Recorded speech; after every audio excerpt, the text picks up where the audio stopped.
presented by Agriculture Classes Morana. Please subscribe my channel. Subject पशुपालन animal husbandry, chapter number 3 पशु चिकित्सा संबंधी औषधि व उपकरण, अंक 4।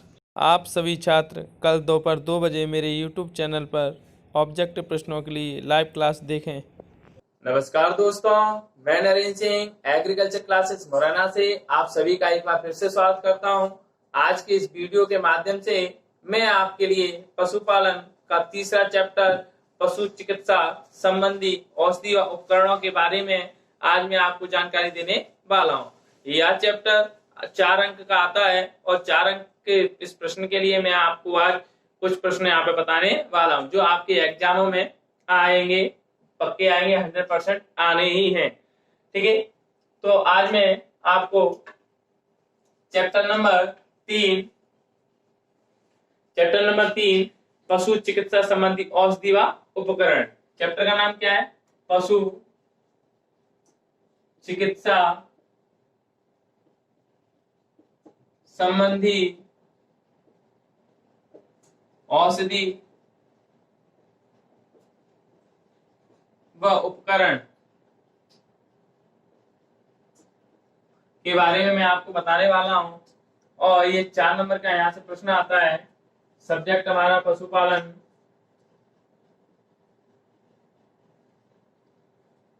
दोस्तों, हमारा एग्जाम परसों का है, 12 तारीख का, और आज जब तक ये वीडियो आपके पास पहुंचेगा 11 तारीख हो चुकी होगी। और मैं आपको बताना चाहता हूं 11 तारीख को मेरा ये वीडियो आपको मिलेगा ही, साथ में 11 तारीख को आपको 2 बजे लाइव क्लासेस भी मैं आपके लिए लेकर आ रहा हूं। उस लाइव क्लासेस में आप जो ऑब्जेक्टिव प्रश्न हैं, सारे चैप्टरों के मैं ऑब्जेक्टिव प्रश्न आपको कराऊंगा, तो आप मेरी लाइव क्लास देना जरूर भूलें नहीं। लाइव क्लास में आपके जितने भी 20 नंबर की जो ओटियां हैं उनके बारे में मैं आपको बताऊंगा। कितने बजे? 2 बजे।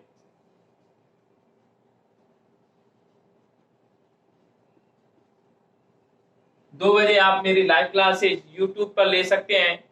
और तो आप 2 बजे मेरे YouTube चैनल से जुड़ जाइए और अपने जो 20 नंबर की ओटियां हैं उनके बारे में आपको लाइव पढ़ाऊंगा यहाँ पे। और आपके जो प्रश्न होंगे वो उनके मैं और भी जो कोई भी आपको प्रश्न जैसे समझ में नहीं आ रहा है उसके बारे में भी आप मेरे से यहाँ पे पूछ सकते हो मैसेज के द्वारा। ठीक है, तो ये तो रही लाइव क्लास की।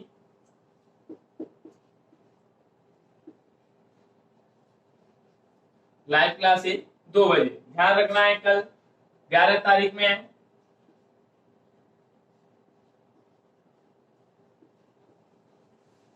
लाइव क्लासेज है 2 बजे। आप लोग ज्यादा से ज्यादा लोग जुड़ने का प्रयास करें और पूरा वीडियो देखने का प्रयास करें, जिससे जो 20 नंबर की जो ओटियां हैं वो आपको कंप्लीट यहाँ से आपको 20 में से 20 नंबर की ओटियां आपको मिल जाएंगी, जो मैं कल आपको 2 बजे लाइव क्लास में बताने जा रहा हूँ। ठीक है दोस्तों, तो अब हम पशु चिकित्सा संबंधी औषधि उपकरणों के बारे में जानते हैं। तो मेरा पहला प्रश्न है, पशु चिकित्सा में उपयोग आने वाले विभिन्न उपकरणों के उपयोग लिखिए। सबसे पहले हम यहाँ पर उपकरणों के बारे में बात करते हैं।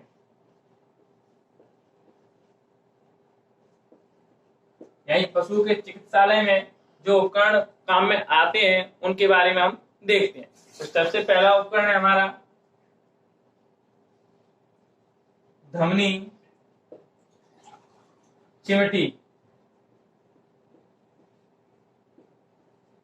तो धमनी चिमटी क्या होता है इसके बारे में हम जानते हैं।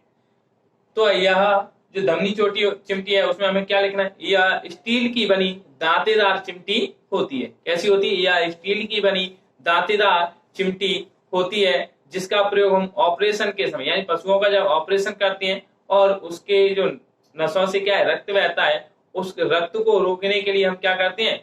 धमनियों पर क्या कर देते हैं? चिमटी को फंसा देते हैं, जिससे रक्त ऑपरेशन करते समय बाहर ना निकले और हम ऑपरेशन आसानी से कर सकें। इसको ही हम क्या कहते हैं? धमनी चिमटी कहते हैं। तो हम लिखेंगे धमनी चिमटी में क्या लिखेंगे? यह स्टील की बनी दांतेदार चिमटी होती है जो ऑपरेशन के समय धमनियों से बहते हुए रक्त को रोकने का कार्य करती है। ठीक है। नंबर 2, मुंह खोलने वाला यंत्र। दूसरा क्या है, मुंह खोलने वाला यंत्र। तो यह भी एक धातु का बना हुआ यंत्र होता है जो पशु को अधिक समय तक मुंह को खुला रखने के लिए हम इसके क्या करते हैं, पशु के मुंह में फंसा देते हैं, जिससे वह अधिक समय तक अपने मुंह को खुला रख सके और जिससे हम जो उपचार मुंह में कर सकते हैं उस ट्रीटमेंट उसका कर सकते। जैसे मुंह पका रोग हो गया है तो उसमें हम एकदम से मुंह से तो नहीं करते, तो उसमें क्या फंसा देंगे, मुंह खोलने वाले यंत्र को फंसा देंगे इस तरीके से, और क्या करेंगे उसमें हम दवा ववा का लगा सकते हैं। तो उसके लिए हम इसका प्रयोग करते हैं। Number 3, thermometer. थर्मामीटर तो आप सभी लोग जानते होंगे। इसका प्रयोग हम कहाँ करते हैं, पशुओं के बुखार या तापक्रम को मापने के लिए हम इसका प्रयोग करते हैं। कैसे, क्या उसके बारे में हम कैसे लिखेंगे, तो यह थर्मामीटर आपने देखा होगा किसका बना होता है, कांच का बना होता है। तो यह कांच का बना हुआ एक यंत्र होता है जिसमें क्या होता है, एक और तो क्या रहता है, बल्ब रहता है, जिसमें क्या भरा रहता है, पारा भरा रहता है। और इसका प्रयोग हम किसके लिए करते हैं, शरीर के तापक्रम को मापने के लिए हम इसका प्रयोग करते हैं। तो थर्मामीटर का उपयोग किसके लिए करते हैं, शरीर के तापक्रम को मापने के लिए करते हैं। नंबर 4, ड्रेंचिंग बोतल।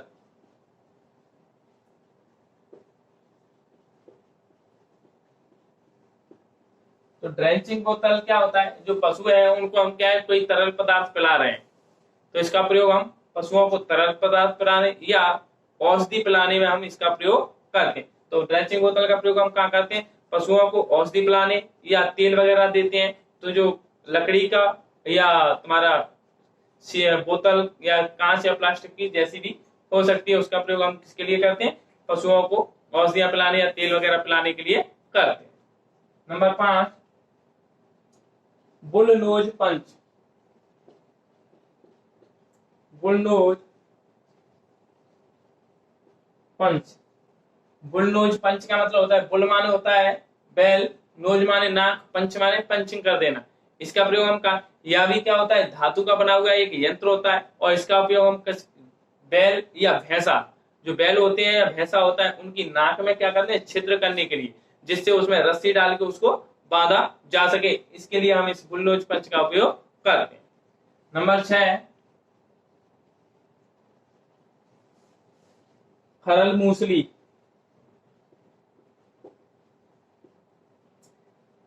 खरल मूसली का क्या उपयोग है, आप लोग जानते हो, खल्लड़ बोलते हैं हम अपनी भाषा में। खरल मूसली जो एक क्या है, एक जैसे मान के चले चीनी या पत्थर का भी बना होता है, लोहे का भी आता है, एल्यूमिनियम का भी आता है, परंतु यहाँ हम जो दवाई वाला देखते हैं, तो दवाई और डॉक्टरों के पास देखते हैं तो चीनी मिट्टी का एक क्या रखा रहता है, चीनी मिट्टी या पत्थर का बना हुआ खरल होता है और उसमें एक मूसली डली रहती है। ठीक है, तो खरल की आकृति कप जैसी होती है और जिसमें एक पत्थर की क्या है, मूसली होती है, और इसका उपयोग हम किसके लिए करते हैं, तो सीधा सा खरल मूसली का उपयोग हम किसके लिए करते हैं, दवाइयों को पीसने के लिए करते हैं। नंबर 7, थन साइफन। अगली हेडिंग है 7वीं, थन साइफन। तो यह भी एक धातु का बना हुआ यंत्र होता है जिसके अंदर क्या होती है, एक खोखली नली होती है और इसका एक सिरा तो कैसा होता है, खुला होता है, और दूसरा सिरा कैसा होता है, पतला तार लगा रहता है। इसका प्रयोग हम किसके लिए करते हैं, जब पशु होते हैं उनमें थनैला रोग हो जाता है तो रोगी पशुओं के जो थनों से दवा डालने के लिए तथा रोगी पशुओं के जो थनों से दूध निकालने के लिए हम इसका प्रयोग करते हैं। इसी को हम क्या कहते हैं, थन साइफन कहते हैं। नंबर 8, वर्डियो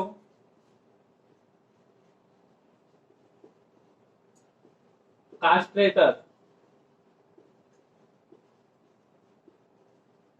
अगली हेडिंग है 8वीं, वर्डियो कास्ट्रेटर। जो वर्डियो कास्ट्रेटर होता है यह भी एक धातु का बना हुआ यंत्र होता है और ये किसके लिए प्रयोग करते हैं, जो नर पशु होते हैं उनको बदिया करने के लिए हम इसका उपयोग करते हैं। जैसे जो गाय का जो बच्चा होता है बचपन में, उसको हम 2 भागों में बांट देते हैं, एक को हम बोलते हैं सांड और दूसरे को बोलते हैं क्या, बैल।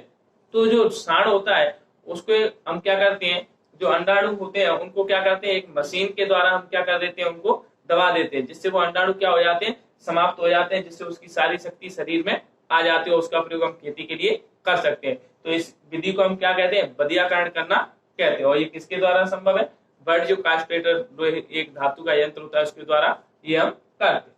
नंबर 9, कृत्रिम योनि।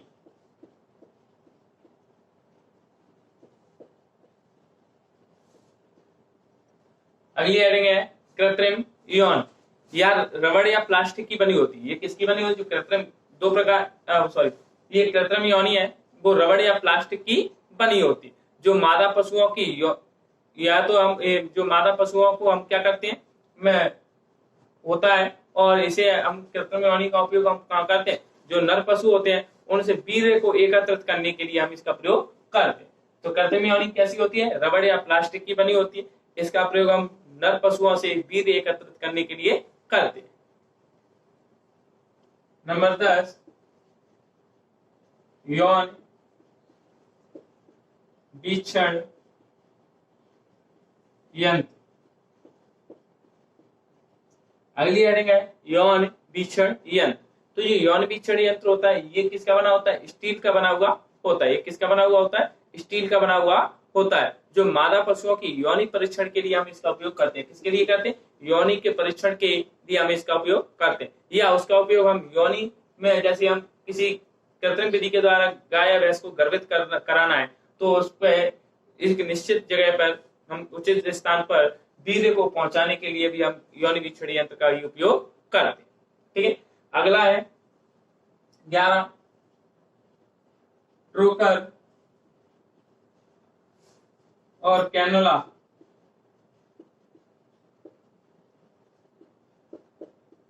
ट्रोकर और कैनुला। तो ट्रोकर और कैनुला का उपयोग क्या है? तो ट्रोकर और कैनुला या भी धातु का बना हुआ एक यंत्र होता है। एक साइड तो क्या होता है इसमें हैंडल लगा रहता है और दूसरी तरफ क्या होती है? नोक होती है। ठीक है। तो ये जब पशुओं के पेट में गैस बन जाती है, अफरा रोग हो जाता है, तब हम इसका उपयोग किसके लिए करते हैं? पशुओं के शरीर से गैस निकालने के लिए हम इसका उपयोग करते हैं। ठीक है। नंबर अगला बुल मास्क। बुल मास्क आप जानते होंगे, जो छोटे बच्चे होते हैं पशुओं के, जो छोटे बच्चे हैं उनके मुंह पे मुछिका लगा देते हैं, उसी को हम क्या कहते हैं? बुल मास्क कहते हैं। ठीक है। Number 13, probe. प्रोब के बारे में देखते हैं। तो यह भी कैसा धातु का बना हुआ यंत्र होता है जिसकी लंबाई कितनी होती है? 15 से 20 सेंटीमीटर होती है। या क्या है? प्रोब होता है, वो भी धातु का ही बना हुआ यंत्र है जिसकी लंबाई कितनी होती है? 15 से 20 सेंटीमीटर होती है। और इसका प्रयोग हम किसके लिए करते हैं? पशुओं के शरीर में क्या हो जाती है, जैसे घाव हो जाते हैं और घाव की गहराई नापने के लिए तथा उसमें दवाई या गाज भरने के लिए। गाज का मतलब पट्टी में हम दवा लपेट के उसके अंदर भर देते हैं जो गहरा घाव होता है उसमें। तो गाज भरने के लिए हम इस यंत्र का प्रयोग करते हैं। इसको हम क्या कहते हैं? प्रोब कहते हैं। ठीक है। अगला है वीर्य सेचन नली। वीर्य सेचन नली। अगली हेडिंग है वीर्य सेचन नली। तो वीर्य सेचन नली या भी किसकी बनी होती है? जो वीर्य सेचन नली होती है वो प्लास्टिक की बनी होती है, जिससे हम क्या करते हैं? जो कृत्रिम गर्भाधान पशुओं का करवाते हैं उस समय इसका प्रयोग योनि में वीर्य को उचित जगह पर पहुंचाने का काम करता है। कौन? वीर्य सेचन नली। ये किसका? वीर्य को योनि में उचित स्थान पर पहुंचाने का कार्य करता है। इसको हम क्या कहते हैं? वीर्य सेचन नली कहते हैं। तो सीधा सा है, द्वारा से हम एक बार जल्दी से फिर रिपीट करें। धमनी चिमटी ये धातु की बनी हुई होती है और इसका प्रयोग किसके लिए? घाव जैसे ऑपरेशन के समय जो रक्त बहता है धमनियों से उसे रोकने के लिए हम इसका प्रयोग करते हैं। मुंह खोलने वाला है पशुओं को औषधियां पिलाते समय, पशुओं या दवा लगाते समय मुंह खोलने वाले यंत्र होता है। थर्मामीटर, ये पशु के तापक्रम को मापता है। ड्रेसिंग बोतल, इससे पशुओं को औषधियां पिलाई जाती है। बुल्लो स्पंज, इसका प्रयोग पशुओं के नाक में छिद्र करके रस्सी पहनाने के लिए करते हैं। खरल मूसली, दवाइयां पीसने के लिए। बर्जियो कास्टेटर पशुओं को बधिया करने के लिए। कृत्रिम योनि का उपयोग किसके लिए करते हैं? वीर्य को एकत्रित करने के लिए। योनि वीक्षण यंत्र यानी योनि को यंत्र से परीक्षण करने के लिए। ट्रोकर कैनुला, पेट से गैस निकालने के लिए। बुल मास्क, पशुओं के मुंह पे, जिसे जो पशुओं के छोटे बच्चे होते हैं वो मिट्टी वगैरह या चीज ना खाए। प्रोब क्या है? प्रोब क्या करता है? ये दवाइयां भरने के लिए था, गाज भरने के लिए वीर्य सेचन नली से उचित स्थान पर वीर्य पहुंचाने में इसका उपयोग करते हैं। आशा करता हूँ ये प्रश्न आपको समझ में आया होगा और यहीं से इन्हीं हेडिंगों में से आपको कोई प्रश्न मिल जाएगा। ये हेडिंग है, इनमें से ही आपको क्या कोई भी 4 हेडिंग आपसे पूछ लेगा।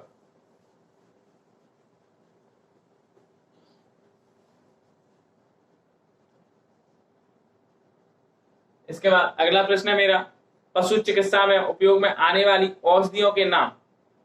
पशु चिकित्सा में उपयोग में आने वाली औषधि, औषधि के नाम व उपयोग लिखिए। तो कभी कभी पिछले वर्ष पूछा जा चुका है कि पशु चिकित्सा में उपयोग में आने वाली औषधियों के नाम लिखिए, केवल औषधियों के नाम लिखने थे, ठीक है 4। और इसका उपयोग भी पूछा, जैसे फिटकरी के बारे में पूछा था पिछले वर्ष कि फिटकरी के 4 उपयोग लिखिए, तो वो 4 वहां पर पूछ लिए। परंतु इस वर्ष वो पूछ सकता है कि कोई 2 या औषधियों के नाम बताइए, तो इस तरीके से प्रश्न पूछा जा सकता है। तो सबसे पहली औषधि के बारे में मैं आपको बताने वाला हूं, बोरिक एसिड। बोरिक एसिड, तो ये हमारी औषधि का नाम हो गया और इसका उपयोग हमें लिखना है।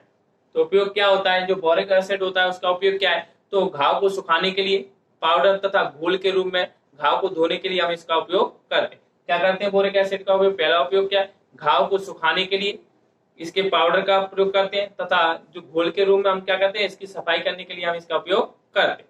नंबर 2, मरहम के रूप में, जैसे कोई भाग कट गया है, कटे फिटे चीजों को धोने के लिए, या थन फट गए हैं या घाव हो गया है, उनके ऊपर हम मलहम के रूप में हम इसका उपयोग करते हैं, ठीक है। तो 2 हो गए, एक तो किसके लिए, घाव को सुखाने के लिए पाउडर के रूप में, और घाव को धोने के लिए हम किसका प्रयोग, यानी उसके घोल के रूप में हम इसका प्रयोग करते हैं। दूसरा, मरहम के रूप में कटे फटे थनों पर, घाव पर लगाने के लिए हम इसका उपयोग करते हैं। नंबर 2, हींग। हींग के बारे में देखते हैं। तो हींग के क्या उपयोग है दवाइयों के रूप में, तो पशुओं में अफरा रोग यानी पेट से संबंधित गैस वगैरह पेट में बढ़ रही है, तो हम हींग घोलकर पशुओं को दे सकते हैं, जिससे पशुओं के जो पेट में अफरा रोग हो जाता है और या दूषित गैस होती है वो निकल जाती है। दूसरा, जैसे पशुओं के थनों पर घाव हो गए तो हम उस घाव पर भी हम किसका मलहम बना के हींग की और वहां पे भी लगा सकते हैं, ठीक है। तीसरी हेडिंग है नीला तोता। नीला तोता, नीला तोता को हम तूतिया के नाम से भी जानते हैं। नीला तोता या तूतिया, इसका उपयोग क्या है, तो जो नीला तोता होता है वो कीड़े मारने में इसके 0.25% घोल का प्रयोग करते हैं। यानी जो पशुओं के कीड़े होते हैं उनको मारने के लिए हम क्या करते हैं, 0.25% के घोल का प्रयोग करते हैं। दूसरा, खुरपका रोग में फुटपाथ के रूप में, यानी जो खुरपका रोग हो जाते हैं तो फुटपाथ में मैंने आपको कल बताया था चलाने के लिए, तो वहां पर इसके 1% घोल का प्रयोग करते हैं, ठीक है। तो इसके 1% घोल का प्रयोग तो हम फुटपाथ के रूप में खुरपका मुपका रोग में करते हैं, और दूसरा कीड़ों को मारने के लिए 0.25% का प्रयोग करते हैं, ठीक है। इसके बाद बात करते हैं फिटकरी। फिटकरी वैसे पिछले साल आ चुका है, पर मैं आपको वैसे ही बता देता हूं। फिटकरी का दूसरा नाम होता है एलम। फिटकरी या एलम, इसका प्रयोग हम कहाँ करते हैं, आप लोग सब लोग जानते हैं कि रक्त के स्राव को रोकने के लिए हम इसका उपयोग करें। जैसे कहीं कट फिट जाते हैं तो उसके ऊपर हम लगाते हैं, जिससे रक्त का स्राव क्या होता है, रुक जाता है। दूसरा, इसके 2% घोल का उपयोग आंखों को धोने पर या पशु प्रसव के समय हम इसका उपयोग करते हैं। तो एक तो क्या हो गया, रक्त स्राव को रोकने के लिए, कहीं कट फिट गया है तो उसके रक्त को स्राव को यानी बहने से रोकने के लिए फिटकरी का उपयोग करते हैं। दूसरा, इसके 2% घोल का उपयोग हम किसके लिए करते हैं, आंखों को धोने के लिए करते हैं। तीसरा, पशु जैसे प्रसव है, प्रसव के समय यानी ब्याने के समय क्या होता है, वो कहीं कट फिट जाता है तो उसे रोकने के लिए हम किसका प्रयोग करेंगे, फिटकरी का प्रयोग करते हैं। नंबर 5, कार्बोरिल। अगली हेडिंग क्या है, कार्बोलिक अम्ल, ठीक है। तो कार्बोलिक अम्ल होता है, इसका क्या उपयोग होता है, तो इसके घोल का उपयोग घाव को धोने के लिए, जो कार्बोलिक अम्ल होता है इसका जो घोल होता है उसका प्रयोग हम किसके लिए करते हैं, घाव को धोने के लिए हम इसका उपयोग करते हैं, ठीक है। साफ सफाई हम इसके गोल से हम इसकी साफ सफाई कर सकते हैं। दूसरा, इसके 2% गोल का, यानी इसके 2% गोल का उपयोग किसके लिए करते हैं? जू है, पिस्सू है, ठीक है। आज जो शरीर के ऊपर, बाहरी शरीर के ऊपर जो कीट जन्म लेते हैं उनको रोकने के लिए हम इसका उपयोग करते हैं, ठीक है। नंबर 6, सुहागा। सुहागा, सुहागा को हम बोरेक्स भी बोलते हैं, बोरेक्स। तो सुहागा या बोरेक्स, तो सुहागा या बोरेक्स का प्रयोग हम कैसे? तो पहला पॉइंट है, आंख को धोने के लिए हम इसका उपयोग करते हैं, या आंख को धोने के लिए हम इसके लोशन बनाते हैं, उसका उपयोग हम क्या करते हैं? आंख को धोने के लिए करते हैं। दूसरा, मुंह के छाला, मुंह में अगर छाला पड़ जाता है तो मुंह के छाला में हम ग्लिसरीन के साथ इसे मिलाकर क्या कर सकते हैं? मुंह के छाला पर लगाते हैं, जिससे उसमें आराम मिलता है, ठीक है। इसके बाद कैल्शियम कार्बोनेट देखते हैं। कैल्शियम कार्बोनेट, तो कैल्शियम कार्बोनेट का क्या उपयोग होता है दवाइयों के रूप में? तो जो कैल्शियम कार्बोनेट होता है उसका उपयोग हम पशुओं के पेट में जब गैस बन जाती है तो उसके लिए हम क्या करते हैं? कैल्शियम कार्बोनेट पशुओं को खिलाया जाता है। दूसरा, पशुओं को अगर दस्त हो रहे हैं तो हम इसका उपयोग कर सकते हैं, यानी अगर पशुओं को दस्त हो रहे हैं तो हमें कैल्शियम कार्बोनेट का घोल पशुओं को पिलाना चाहिए। Number 8, potassium permanganate. अगला है पोटेशियम परमैंगनेट। जो पोटेशियम परमैंगनेट होता है उसका प्रयोग हम कहाँ करते हैं? तो ये भी, इसका प्रयोग भी हम कहाँ करते हैं? पशुओं के शरीर के पे जो घाव हो जाते हैं, घाव को साफ सफाई करने के लिए भी हम इसका उपयोग करते हैं। दूसरा, सांप तथा बिच्छू अगर हम तथा द्वारा काट लिया जाता है तो उसके स्थान पर अगर हम इसका प्रयोग जल्दी से कर देंगे तो क्या करता है? जहर को कम करने का भी कार्य करता है। ये काम किसका होता है? इसका होता है, ठीक है। तो ये पॉइंट है हमारे इसमें। औषधि के नाम, या तो वो डायरेक्ट पूछ ले कि कितनी 4 या 8 औषधियों के नाम लिखिए, तो आप लिख दोगे बोरिक एसिड, हींग, नीला तोता, फिटकरी, कार्बोलिक अम्ल, सुहागा, कैल्शियम कार्बोनेट और पोटेशियम परमैंगनेट।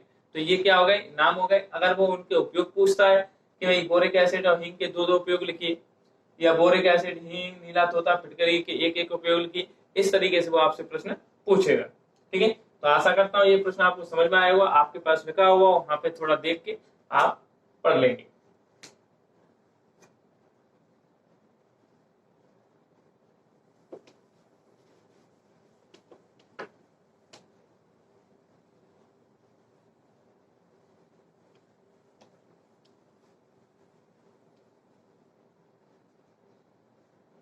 इसके बाद अगला प्रश्न हमारा, पशु चिकित्सा रोगों में उपयोग आने वाली विभिन्न औषधियों के नाम लिखिए।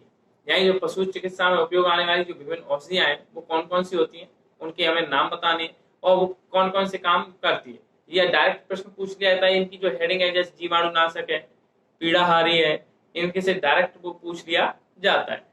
तो प्रश्न है हमारा, पशु चिकित्सा रोगों में उपयोग आने वाली विभिन्न औषधियों के नाम। तो पहली हेडिंग हमारी इसमें जीवाणुनाशक औषधि, जीवाणु नाशक औषधि। अगर वो हेडिंग बना के देता है कि, या तो प्रश्न देगा तो 4 हेडिंग आपको लिखनी है, या नहीं देता है तो डायरेक्ट ये हेडिंगों के नाम देगा, वो आपको लिखना है। तो हम लिखेंगे इसके सामने कि ये रोग कारक जीवाणुनाशक औषधि, हेडिंग बनाएंगे, ये रोग कारक जीवाणुओं का क्या करते हैं? समन करते हैं। समन का मतलब होता है नाश। हम लिखेंगे कि जीवाणुनाशक औषधियां क्या करती है? जीवाणुओं का नाश करने के लिए प्रयोग की जाती है। जैसे पेनिसिलिन,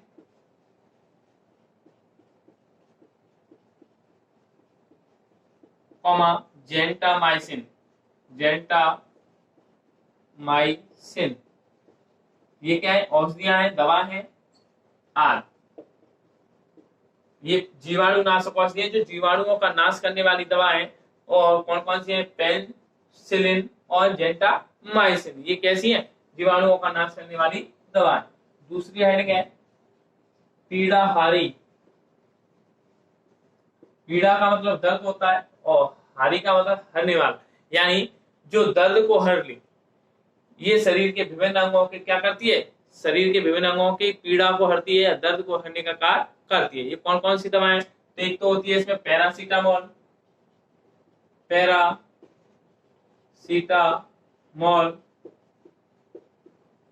अल्ट्राजीन, नोवाल्जीन।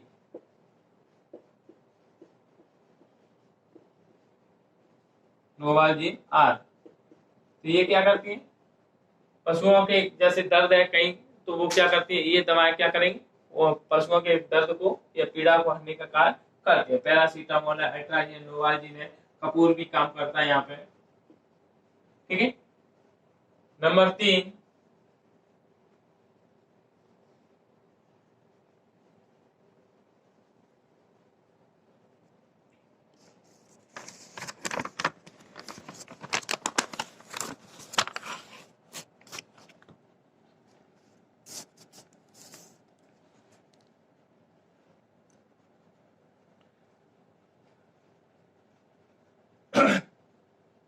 रोगाणुनाशक।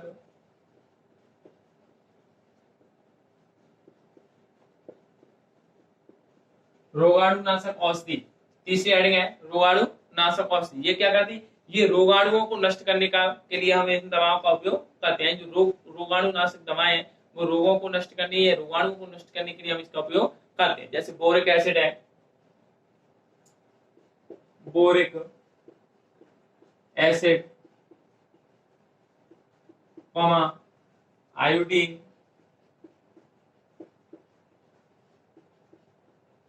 कौन कौन सी है, बोरिक एसिड है, आयोडीन है और फिटकरी का घोल है। ठीक है, फिटकरी का घोल। ठीक, तो ये क्या है, रोगाणुनाशक औषधि है, इनका उपयोग रोगों को नष्ट करने के लिए करते हैं। अगली हेडिंग है वातसारी। वातसारी, जो वातसारी रोग होता है वो क्या होता है, पेट से संबंध होता है, पेट में गैस बनने वाला रोग है। तो इसमें हम क्या लिखेंगे, ये औषधि पेट तथा आंत से दूषित गैस को बाहर निकालने का कार्य करता है। जो वातसारी औषधि है वो क्या करती है, वे औषधि पेट से तथा आंतों से दूषित जो गैस होती है, खराब गैस होती है, उसको पेट से बाहर निकालने का कार्य करती है। जैसे आपको पता है काला नमक है, हींग है, अभी मैंने बताया था। ठीक है, काला नमक, हींग, एल्कोहल।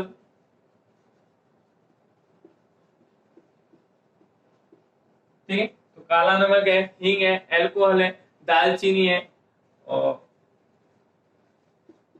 दालचीनी, अमोनिया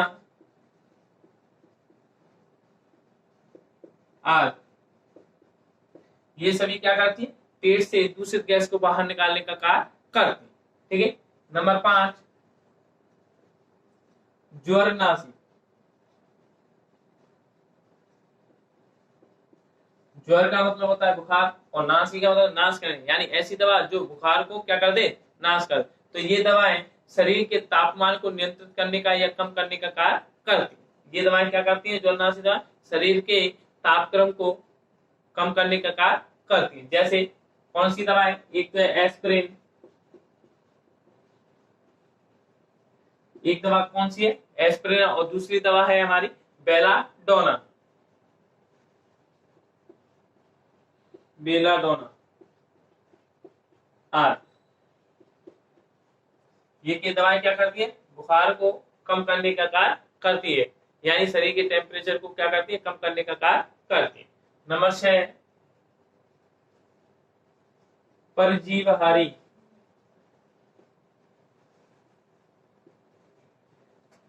तो इसमें हम कहेंगे वे औषधि जो परजीवियों का नाश करती है या परजीवियों को मारने का कार्य करती है, उसी को हम क्या कहते हैं, परजीवहारी दवा कहते हैं। जैसे एसिटिक एसिड,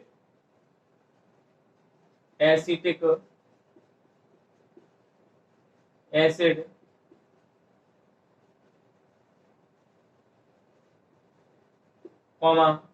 DDT, DHC। तो एसिटिक एसिड है, DDT है, BHC है, ये क्या करती है? परजीवियों को मारने का कार्य करती है। ठीक है, तो हम एक बार फिर से देखते हैं। प्रश्न हमारा रहेगा कि भाई विभिन्न औषधियों के नाम लिखिए। तो हम क्या करेंगे, या आपको ये हेडिंग दे देगा जीवाणुनाशक, पीड़ा आदि, रोगाणुनाशक, वातसारिक के बारे में बताइए। तो आप लिखोगे जीवाणुनाशक औषधि। वे औषधियां जो जीवाणुओं का नाश करती हैं उनको हम जीवाणुनाशक औषधि कहते हैं, जैसे पेनिसिलिन और जेंटामाइसिन। पीड़ा आदि हेडिंग बनाएंगे, उसमें लिखेंगे जो दवाएं, जो औषधियां दर्द को या पीड़ा को हरने का काम करती है, कम करने का कार्य करती है, उन्हें पीड़ाहारी औषधि कहते हैं। पैरासीटामोल, अल्ट्राजीन, नोवाल्जीन। कपूर। रोगाणुनाशक वे औषधियां जो रोगों को नष्ट करने का कार्य करती हैं, जैसे बोरिक एसिड है, आयोडीन है, फिटकरी का घोल है। वातसारिक वे औषधियां जो पेट से दूषित गैस को, आंत से दूषित गैस को बाहर निकालने का कार्य करती है, उसको हम वातसारिक कहते हैं, जैसे काला नमक, हींग, अल्कोहल, दालचीनी, अमोनिया। ज्वरनाशी वे दवाएं जो शरीर के तापक्रम को कम करने का कार्य करती है, बुखार को नष्ट कम करने का कार्य करती है, जैसे एस्पिरिन है, बेलाडोना। परजीवहारी वे दवाएं जो दूसरे परजीवियों को शरीर से हटाने का या मारने का कार्य करती है, परजीवहारी औषधि कहते हैं, जैसे एसिटिक एसिड है, DDT है, BHC है। ये दवाएं परजीवियों को नष्ट करने का कार्य करती है। इस चैप्टर में यही चीजें हैं और इन्हीं में से आपको, इन तीनों प्रश्नों में से आपको कोई एक प्रश्न मिल जाए, दोनों ही मिल जाएंगे। 2 प्रश्न हैं जो अथवा में वगैरह, वो आपको दोनों ही यहीं से मिल जाएंगे। इनको आप कंप्लीट कर लेंगे, आपके 4 नंबर पक्के हो गए। ठीक है, आशा करता हूं आपको ये वीडियो। आप सभी छात्रों को सूचित किया जाता है कि कल दोपहर 2 बजे पशुपालन की OT आपको लाइव क्लास के रूप में दी जाएगी। तो आप कल YouTube पर लाइव क्लास लेना बिल्कुल नहीं भूलें। आशा करता हूं कि आप लोगों तक ये सूचना समय रहते पहुंच जाएगी। अगर आपको मेरा ये वीडियो पसंद आया हो तो मेरे चैनल को ज़रूर सब्सक्राइब करें।